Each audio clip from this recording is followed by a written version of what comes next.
यहाँ कार्य करोड़ों रुपए की काम से पुनर्निर्माण और नवनिर्माण के कार्य हो रहे हैं। आप में से अधिकांश लोग बाबा केदार के दर्शन करने जाते हैं, भगवान बद्री विशाल जी के दर्शन करने जाते हैं।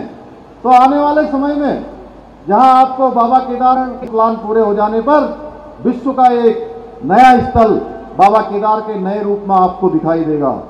भाइयों बहनों, केदारनाथ धाम पहुंचने के लिए केदारनाथ जी का जो हेमकुंड साहब रोपवे का भी शिलान्यास हो गया है।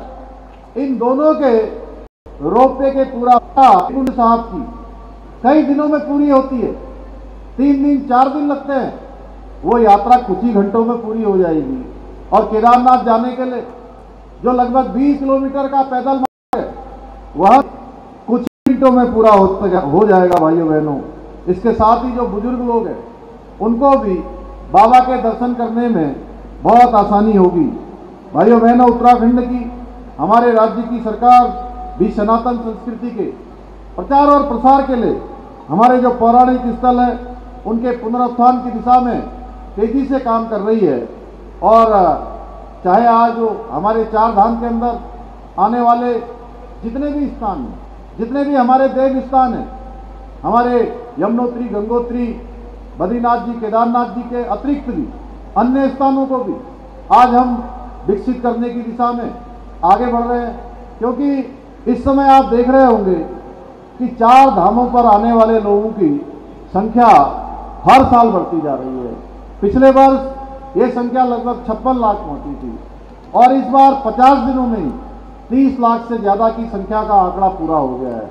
भाइयों बहनों, क्योंकि जो हमारे धाम है उनका अपनी एक बियरिंग कैपेसिटी है, एक धारण क्षमता है, इसलिए हमने ये आगे के लिए जो हमने प्लान किया है उस प्लान में रखा है कि धामों के आसपास अच्छे स्थानों का डेवलपमेंट किया जाए, उनको विकसित किया जाए, उनको धार्मिक रूप से, आध्यात्मिक रूप से, पर्यटन की दृष्टि से हम उस दिशा में तेजी से काम कर रहे हैं। हम 4 धाम यात्रा को सुव्यवस्थित और सुरक्षित रूप से चलाने के लिए प्रतिबद्ध हैं, क्योंकि पूरी देश में सम्मिलित होते हैं। हमने जगह जगह मेडिकल कैंप लगाने के साथ ही यह भी सुनिश्चित किया है कि कोई यात्री अगर चलते हुए, ट्रैक करते हुए यदि बीमार हो जाता है तो उसको एयरलिफ्ट करके अस्पताल तक पहुंचाया जा सके। भाइयों बहनों, जहां हम 4 धाम यात्रा को पूरी तरह से व्यवस्थित करने के लिए काम कर रहे हैं, वही मानसखंड मंदिर माला मिशन के तहत उत्तराखंड के अन्य जो हमारे पौराणिक जो मंदिर हैं उनके पुनर्विकास के लिए भी काम कर रहे हैं। उसमें हमने हमारे मानसखंड के अंदर आने वाले सभी मंदिरों के विकास की योजनाएं बनाई है।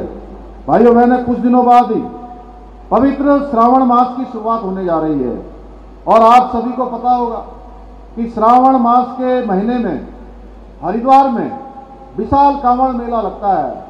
पूरे भारत के सभी श्रद्धालु शिव भक्त मां गंगा का जल लेने के लिए हरिद्वार पहुंचते हैं, जो भगवान शिव के प्रति गहरी शक्ति और सामूहिक आस्था का प्रतीक है। पिछले वर्ष 4 करोड़ से भी ज्यादा शिव भक्त कांवड़ियों ने मां गंगा का जल लेकर अपने अपने स्थानों पर प्रस्थान किया था। मंगलौर विधानसभा में उपचुनाव के लिए वोटिंग चल रही है। लिब्बरहेड़ी गांव में मामूली कहासुनी को लेकर 2 पक्षों के बीच मारपीट हो गई। सूचना मिलते ही भारी पुलिस फोर्स मौके पर पहुंची और मामले को शांत करवाया गया, जिसमें कुछ लोग घायल भी हो गए। कांग्रेस के प्रत्याशी काजी निजामुद्दीन ने आरोप लगाया कि मौके पर फायरिंग हुई है। पुलिस का कहना है कि फिलहाल पूरे मामले की जांच पड़ताल की जा रही है और गांव में शांतिपूर्ण तरीके से मतदान चल रहा है।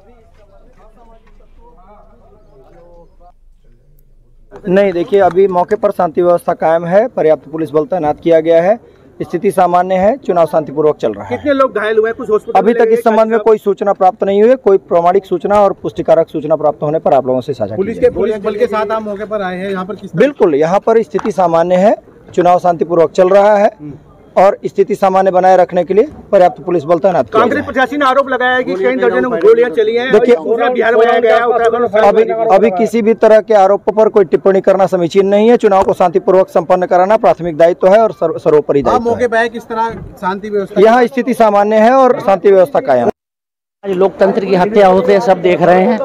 ये पुलिस की, चुनाव प्रशासन, चुनाव आयोग की कैटेगरी अति संवेदनशील कैटेगरी में है। लेकिन यहाँ सुबह से हम सूचना दे रहे थे कि यहाँ जो गरीब तबका है उसको वोट डालने के लिए असामाजिक तत्व रोक रहे हैं। लेकिन 8:15 बजे से सूचना शुरू से आने लगी थी, लेकिन किसी प्रशासनिक अधिकारी ने, किसी ने कोई गंभीरता से नहीं लिया और नतीजा ये हुआ। वहीं हरीश रावत ने मंगलौर के लिब्बरहेड़ी गांव में हुए विवाद की कड़ी निंदा की और इसे लोकतंत्र के लिए चिंताजनक बताया। में जो कुछ हो रहा है वो लोकतंत्र के लिए बहुत चिंताजनक है, उत्तराखंड के लिए बहुत चिंताजनक है। लिब्बरहेड़ी में जो लोग वोट डालने के लिए आ रहे थे उन पर गोली चलाई गई, पुलिस गायब है।